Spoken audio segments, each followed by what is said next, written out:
चर्चा देश की यूट्यूब चैनल में आपका स्वागत है। दोस्तों, राष्ट्रीय और अंतर्राष्ट्रीय खबरों के इस महा एपिसोड में आज बात कई खबरों की, और सबसे पहले कुछ राष्ट्रीय खबरें, उसके बाद कई अंतर्राष्ट्रीय जगत की खबरें। बात श्रीलंका की बिगड़ती आर्थिक हालात की और किस तरह से प्रधानमंत्री महिंद्रा राजपक्षे ने इस्तीफा दिया और वहाँ पे क्या घटनाक्रम हुए, सब डिटेल में आपको बताएंगे। तो पहले बात करते हैं राष्ट्रीय खबरों की। देखिए दोस्तों, राष्ट्रीय खबर में सबसे बड़ी खबर इस वक्त आई है त्रिपुरा से। वहाँ के जो मुख्यमंत्री हैं बिप्लब कुमार देब, उन्होंने कल अचानक शाम को 4:30 बजे इस्तीफा दे दिया राज्यपाल को। उसके बाद मानिक साहा, डॉक्टर मानिक साहा, जो कांग्रेस से बीजेपी में आए थे, प्रदेश अध्यक्ष थे, राज्यसभा के सांसद थे, उनको मुख्यमंत्री नियुक्त किया गया है विधायक दल की बैठक में, और उन्होंने आज शपथ भी ले ली।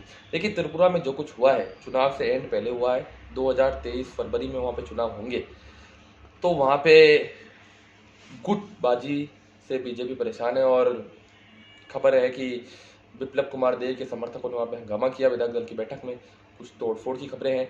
लेकिन डॉक्टर मानिक साहा, जो कि कांग्रेस से हाल ही में बीजेपी में आए, उनको मुख्यमंत्री बनाना बीजेपी का एक बहुत ही ऐसा फैसला है जिस पर चर्चा होगी कि बीजेपी अब कांग्रेस से आए हुए नेताओं को भी तवज्जो दे रही है। आप ज्योतिरादित्य सिंधिया की बात करें, हेमंत बिश्वा शर्मा की बात करें, या फिर आप डॉक्टर मानिक साहा की बात करें।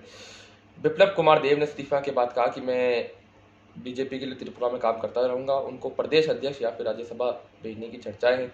2018 में उनकी जो बीजेपी की जीत है उसमें उन्होंने अहम रोल निभाया था। 2016 में वो प्रदेश अध्यक्ष बनकर त्रिपुरा आए, दिल्ली ऑफिस में बैठा करते थे। नरेंद्र मोदी ने पूछा कि ये कहाँ का है, तो उनको बताया गया कि त्रिपुरा के हैं, तो फिर उनको बोला त्रिपुरा भेजिए इनको, त्रिपुरा में पार्टी बहुत कमज़ोर है। 2016 में वो प्रदेश अध्यक्ष बने और 2018 में बहुत ही ऐतिहासिक विक्ट्री वहाँ पे त्रिपुरा में बीजेपी ने दर्ज की।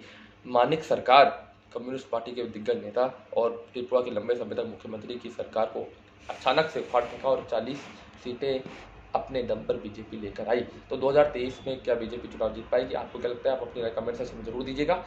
दूसरी जो खबर, बड़ी खबर है कश्मीर को लेकर। दोस्तों, कश्मीर में डिसेंट्रलाइजेशन का काम पूरा हो चुका है। परसिमरन का काम, जो कि कहते हैं सीटों को बढ़ाने का काम, वो पूरा हो चुका है। तो कश्मीर में 6 और जम्मू में 1 सीट बढ़ाई गई है। कश्मीर, आप सबको पता है कि बीजेपी का थोड़ा वीक पॉइंट है, लेकिन जम्मू में बीजेपी बहुत स्ट्रांग है। और कश्मीर में चुनाव 2 अक्टूबर 2022 तक कराने की आशंका है। ऐसी खबरें हैं कि अक्टूबर 2022 या फिर दिसंबर 2022 तक तो पक्का यहाँ पर चुनाव होंगे। नेशनल कॉन्फ्रेंस, महबूबा मुफ्ती, कांग्रेस, सभी लोग चुनाव में लग गए हैं। और नरेंद्र मोदी ने हाल ही में कश्मीर दौरा किया, पंचायतों को वहाँ पे संबोधित किया। तो निश्चित रूप से कश्मीर में चुनाव आएंगे। अनुच्छेद 370 हटने के बाद क्या होगा, ये तो आने वाला समय बताएगा। देखिए, तीसरी खबर आई है राज्यसभा चुनावों को लेकर। 15 राज्यों की 57 सीटों पर महत्वपूर्ण चुनाव होने जा रहे हैं राज्यसभा की। तो ये 3-4 महीने हैं जो ये राज्यसभा चुनाव के लिए बहुत महत्वपूर्ण थे। अभी मार्च में हुए, जहाँ पर बीजेपी 100 से ऊपर पहुंच गई और ऐतिहासिक आंकड़ा दर्ज किया है राज्यसभा में। और अभी 10 जून को यहाँ पे मतगणना होगी। 15 राज्यों की 57 सीटें। देखिए दोस्तों, गुजरात, उत्तर प्रदेश, तमिलनाडु, कर्नाटक, बिहार, महाराष्ट्र, इन मुख्य राज्यों में यहाँ पे चुनाव होंगे। देखिए, कुछ बड़े चेहरे बताएं तो मुख्तार अब्बास नकवी झारखंड से, जयराम रमेश कर्नाटक से, यूपी से कपिल सिब्बल, महाराष्ट्र से बहुत बड़े बड़े चेहरे हैं, पी चिदम्बरम, संजय रावत, प्रफुल्ल पटेल, इसके अलावा पीयूष गोयल, निर्मला सीतारमन है। तो निर्मला सीतारमन, मुख्तार अब्बास नकवी, पीयूष गोयल, ये तो आराम से जीत जाएंगे। अंबिका सोनी पंजाब से है, लेकिन कपिल सिब्बल यूपी से तो राज्यसभा नहीं जा पाएंगे कांग्रेस के दम पे, क्योंकि उनके पास आंकड़ा ही नहीं है। 1 सीट मात्र कांग्रेस की रह गई है उत्तर प्रदेश में, जो उनकी बुरी लत हुई है। तो कपिल सिब्बल कहाँ से राज्यसभा जाते हैं, ये देखने वाली बात होगी। क्या राज्यसभा जा भी पाएंगे या फिर वो भी अब घर बैठेंगे, ये भी एक सवाल जरूर होगा। क्योंकि जो भी वहाँ पर गांधी परिवार के खिलाफ बोलता है वो घर बैठाया जाता है। जिस तरह से गुलाम नबी आज़ाद साहब फरवरी 2020 में शायद मेरे साथ रिटायर्ड हुए थे, और 2 साल में उनको कहीं से भी मनोनीत किया जा सकता था, लेकिन आज तक वो राज्यसभा नहीं गए। क्या वो राज्यसभा जा पाएंगे? गुलाम नबी आज़ाद, चर्चाएं हैं कि वो राजस्थान से राज्यसभा जाएंगे, लेकिन देखना होगा। देखिए दोस्तों, अब बात अंतर्राष्ट्रीय जगत की बड़ी खबरों की।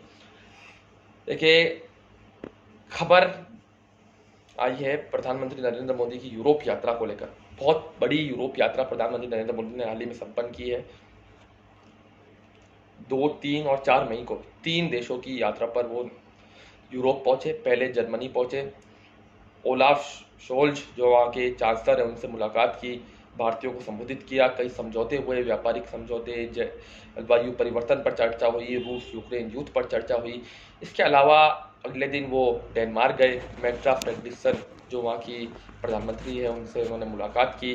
इसके बाद भारतीयों को वहाँ पे भी संबोधित किया। नॉर्डिक देश है जो कि Sweden, Norway, Iceland, Denmark, Finland, ये 5 देश हैं जो उत्तर यूरोपीय देश हैं, इनको नॉर्डिक देश कहते होंगे अगर आपको भूगोल पता है तो नॉर्डिक देशों के साथ ब्लू लाइट समझौता, जलवायु परिवर्तन, शिक्षा, व्यापार, स्वास्थ्य, इन सभी मुद्दों पर वहाँ पे चर्चा हुई। और अगले दिन यानी कि आखिरी दिन अपने दौरे के उन्होंने फ्रांस के राष्ट्रपति इमैनुअल मैक्रों को बधाई दी जी, वो खुश दिखे और वहाँ पे गर्मजोशी के साथ मुलाकात हुई। और ये भारत और फ्रांस के बीच में रिश्ते का एक नया युग माना जा रहा है। फ्रांस के नवनियुक्त राष्ट्रपति इमैनुअल मैक्रों को पहले विदेशी नेता ने बधाई दी, तो मैक्रो भी बहुत खुश दिखे। तो यूरोप दौरे का एक सार बताऊं तो यूरोप दौरे से ये स्पष्ट है कि भारत और यूरोप में रिश्ते मजबूत हो रहे हैं। रूस और यूक्रेन युद्ध को लेकर चाहे दोनों देशों की रणनीति अलग अलग रही हो, दोनों के पक्ष अलग अलग रहे हो, लेकिन उसके बावजूद भारत और यूरोप इन दोनों में रिश्ते मजबूत करने के लिए यूरोपियन यूनियन भी पक्षधर रहा है। पुर्तगाल के विदेश मंत्री भारत आए, तो कहीं ना कहीं एक नया युग भारत और यूरोप के रिश्तों में आने वाले समय में दिखेगा, चाहे व्यापार के नज़रिए से, जलवायु परिवर्तन के नज़रिए से या दुनिया की शक्तियों के नज़रिए से। अगली बार खबर है नेपाल दौरे से। प्रधानमंत्री नरेंद्र मोदी अब नेपाल जाने वाले हैं। लुम्बिनी जो भगवान बुद्ध की जन्मस्थली है वहाँ पर 16 मई को जाएंगे। बुद्ध जयंती पर मंदिर में पूजा पाठ करेंगे। जो वहाँ के नेपाल के प्रधानमंत्री हैं शेर बहादुर देउबा, उनके नियुक्ति पर वो वहाँ जा रहे हैं। वो पिछले महीने भारत आए थे, उन्होंने पीएम को न्योता दिया, वाराणसी गए थे वो। तो नेपाल यात्रा भी एक महत्वपूर्ण होगी। और कई लोग कह रहे हैं कि चीन को भी यहाँ से एक संदेश दिया जाएगा भारत से, क्योंकि नेपाल और चीन की नज़दीकियाँ जो बड़ी है और नेपाल भी कर्ज की हालत जो उसकी हालत है वो बहुत ख़राब है और उसने भी बहुत सारा कर्ज ले रखा है चीन से। जो चीन से कर्ज ले लेता है उसका बर्बाद हो जाना तय हो जाता है। आप पाकिस्तान की बात कर लीजिए, श्रीलंका की बात कर लीजिए और म्यांमार, मुझे लग रहा है वहाँ पे भी कुछ बड़ा खेल होने वाला है कुछ दिनों में। और नेपाल की तो हालत है ही आपके सामने, लेकिन नेपाल अब भारत के करीब आ रहा है। शेर बहादुर देउबा की ये कोशिशें हैं, देखते हैं आगे इस पर क्या अपडेट्स आती है। तो दोस्तों 2 देशों में चुनाव आने जा रहे हैं, एक तो फिलीपींस और एक ऑस्ट्रेलिया। पहले ऑस्ट्रेलिया की बात बताएं तो ऑस्ट्रेलिया में चुनाव आने जा रहे हैं। स्कॉट मॉरिसन जो वहाँ पे प्रधानमंत्री हैं, उन्होंने बड़ी बात कही। उन्होंने कहा कि मैं अपना जो सख्त छवि है उसको बदल दूंगा अगर मैं चुनाव जीत जाता हूँ। जो विपक्षी लेबर पार्टी है वो भी चुनाव जीतने के लिए प्रतिबद्ध है। ऑस्ट्रेलिया में किस तरह से जंगलों में आग लगी उनके कार्यकाल में सबने देखा, लेकिन स्कॉट मॉरिसन और भारत ये दोनों अच्छे संबंध रखते हैं और नरेंद्र मोदी के बड़े खास दोस्त हैं। तो भारत के लिए तो स्कॉट मॉरिसन का जीतना एक अच्छी खबर ही होगी। इसके अलावा फिलीपींस में चुनाव होने जा रहे हैं। 9 मई को वहाँ पर मतदान हुआ। मार्कोस जो तानाशाह थे उनके बेटे मार्कोस जूनियर इस बार मैदान में हैं। मौजूदा राष्ट्रपति दुतर्ते उनका समर्थन कर रहे हैं। विपक्ष की नेता भी वहाँ पे एक्टिव है। उपराष्ट्रपति के लिए उनकी बेटी दुतर्ते की बेटी मैदान में है, सारा दुतर्ते। तो खबरें यही है कि जो मार्कोस जूनियर हैं पूर्व तानाशाह के बेटे, वो यहाँ पर चुनाव जीत जाएंगे। फिलीपींस एक ऐसा देश रहा है जहाँ पर राष्ट्रपतियों की चर्चाएं हुई है, चाहे आप मार्कोस की बात करिए या फिर रोमन मैग्सेसे की बात करिए, जिनको तो बेस्ट राष्ट्रपति कहा जाता है दुनिया का, रोमन मैग्सेसे को। इनका अवार्ड भी है, भारत में भी कई लोगों को ये अवार्ड मिले हैं। तो दोस्तों इसके बाद बात श्रीलंका की। श्रीलंका में जो हालत हुई है ये दुनिया के लिए एक सबक है। आर्थिक हालात जो बिगड़ते गए श्रीलंका में, उसके बाद वहाँ पे हिंसा भड़की। 3-4 दिन पहले 8 लोगों की मौत हुई। सत्ताधारी पार्टी के एक विधायक की वहाँ पे मौत हुई और वहाँ पर जो प्रदर्शनकारी और सत्ताधारी पार्टी के जो समर्थक हैं वो भिड़ गए। इसके बाद बड़ा नाटक हुआ। महिंद्रा राजपक्षे इस्तीफा देने से पहले तो मना कर रहे थे, लेकिन जनता के आगे सबको झुकना होता है और प्रधानमंत्री महिंद्रा राजपक्षे ने आखिरकार अपना इस्तीफा दिया। और रानिल विक्रमसिंघे जो वहाँ पे पहले भी प्रधानमंत्री रह चुके हैं, 2000 से 2020 तक 4 बार ही प्रधानमंत्री रह चुके हैं, यूनाइटेड नेशनल पार्टी के नेता हैं रानिल विक्रमसिंघे, ये प्रधानमंत्री बने। उन्होंने ये कहा है कि मेरे पास कुछ जादू की लेकिन हम अपनी तरफ से कोशिश करेंगे। उन्होंने भारत से भी मदद की उम्मीद की है और भारत लगातार श्रीलंका की मदद कर रहा है। विदेश मंत्री एस जयशंकर ने बयान दिया कि हम लगातार श्रीलंका की हालत पर नज़र बनाए रखें और भारत ने वहाँ पे हेल्पलाइन नंबर जारी किया है भारतीयों के लिए। तो अब मांग उठ रही है कि राष्ट्रपति गोटबाया राजपक्षे को भी इस्तीफा दे देना चाहिए, लेकिन राष्ट्रपति गोटबाया राजपक्षे का इस्तीफा देंगे और राजपक्षे परिवार का जो खलास हो रहा है श्रीलंका की राजनीति में, ये भी एक बहुत बड़ा फैक्टर है। अब बात पाकिस्तान की।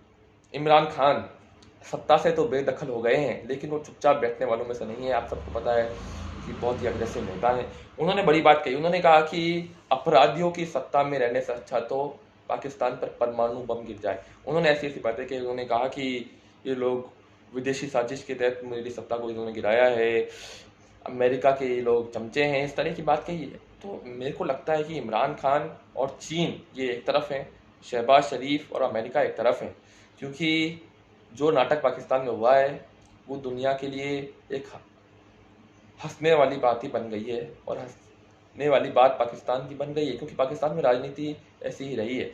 दोस्तों आखिरी कुछ 2-3 खबरें और बताते हैं। देखिए दोस्तों, फिलीपींस के बारे में बताया, ऑस्ट्रेलिया के बारे में बताया, और एक खबर आई है दोस्तों फिनलैंड को लेकर। फिनलैंड नाटो में चला गया है और रूस इससे इतना बौखला गया है कि उन्होंने आपकी बिजली सप्लाई काट दी है। तो रूस तो नाटो का कट्टर दुश्मन है। हाल ही में उसने विक्ट्री डे सेलिब्रेट किया है, जो दूसरे विश्व युद्ध में अमेरिका के खिलाफ वो जीता था। उसके बाद उन्होंने 9 मई को उन्होंने विक्ट्री डे सेलिब्रेट किया, बहुत ही गर्मजोशी दिखी। लेकिन युद्ध अभी भी चल रहा है और यूक्रेन ने हाल ही में दावा कर दिया कि काला जहाज में हमने रूस के एक बड़े जहाज को डुबो दिया, लेकिन रूस ने इसको खारिज कर दिया। लेकिन अभी भी ये सवाल बन रखा है कि क्या यूक्रेन नाटो में जा पाएगा, क्या रूस उसको रोक पाएगा, और ये युद्ध आखिरकार कब तक चलेगा। क्योंकि युद्ध में ना सिर्फ मानवता का नुकसान होता है, बल्कि दुनिया को जो संदेश ये दोनों देश दे रहे हैं ये भी कहीं ना कहीं सही नहीं है। क्योंकि खासकर रूस, दुनिया तो रूस पर ही सवाल उठा रही है। ज़्यादातर देश रूस के खिलाफ हो गए हैं, अमेरिका, फ्रांस, यूरोपियन यूनियन के देश। भारत का पक्ष अभी न्यूट्रल है, लेकिन रूस की तरफ उसका झुकाव ज़्यादा है, पहले भी मैंने वीडियोस में बताया आपको। और आखिरी में बात चीन और ताइवान की। देखिए दोस्तों, ताइवान ने बहुत बड़ा बयान दिया हाल ही में, कुछ हुआ ही नहीं है, लेकिन चाइना से अभी भी वो डरा हुआ है। ताइवान उसने कह दिया है कि हमें उम्मीद है कि जब चीन हम पर हमला करेगा तो दुनिया उनका साथ देगी। ताइवान ने बड़ा बयान दिया है। तो ताइवान ने ऐसा बयान क्यों दिया है ये समझ से परे है। आपको ये बताना चाहूँगा कि कम्युनिस्ट और नेशनलिस्ट के बीच में जो वहाँ पे टकराव हुआ था, उसके बाद नेशनलिस्ट के जो समर्थक थे वो ताइवान में चले गए थे। एक टापू का नाम था, उसको ताइवान दिया। कई सालों तक ताइवान को मान्यता मिली, लेकिन उसके बाद चीन को मान्यता दे दी गई। कम्युनिस्ट ने झगड़ा कर और कम्युनिस्ट ने रूस के समर्थन से यहाँ पर अपना देश बनाया। और आज भी चाहे वो माओ जेडोंग हो या फिर जिनपिंग हो, कम्युनिस्ट शासन इस चाइना में चलता आ रहा है। नेशनलिस्ट देश जो कि अब अलग देश बन चुका है, अलग देश अभी नहीं है, उसको देश की मान्यता नहीं है, लेकिन ताइवान एक छोटा सा टापू है, उसको चीन अपना हिस्सा बताता आया है। तो देखते हैं चीन और ताइवान विवाद का क्या होगा। तो ये थी राष्ट्रीय और अंतर्राष्ट्रीय खबरों की कुछ महत्वपूर्ण खबरें। इस पर मैंने राज्यसभा चुनाव की बात की और नेपाल से लेके फिनलैंड, फिलीपींस, सभी देशों की हमने बात की, श्रीलंका की, बदाली की बात की। तो दोस्तों आज का वीडियो आपको कैसा लगा, अपनी राय कमेंट सेक्शन में दीजिए, लाइक शेयर सब्सक्राइब कीजिए। जय हिंद, जय भारत।